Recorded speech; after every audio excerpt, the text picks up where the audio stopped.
अकोला मूर्तिजापुरात घरफोडी 32,000चा मुद्देमाल लंपास। मूर्तिजापूर शहरातील समतानगर परिसरात रात्रीच्या सुमारास एका व्यापाऱ्याच्याच घरात अज्ञात चोरट्याने घरफोडी करत सुमारे 32,000 रुपयांचा मुद्देमाल लंपास केल्याची घटना गुरुवार दिनांक 15 रोजी उघडकीस आली। या प्रकरणी मूर्तिजापूर शहर पोलीस ठाण्यात अज्ञात चोरट्यांविरुद्ध गुन्हा दाखल करण्यात आलाय।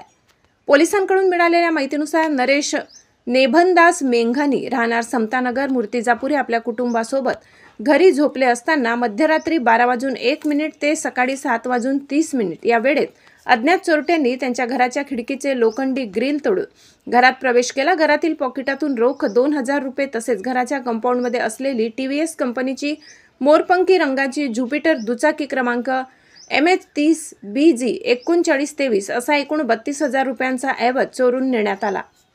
ही घटना गुरुवारी दुपारी 1:52 पोलिसांकडे नोंदविण्यात आली। पोलिसांनी भारतीय नवीन दंड संहिता BNS 2023 अंतर्गत कलम 305A 331(4) अन्वये अज्ञात चोरट्यांविरुद्ध गुन्हा दाखल केलाय।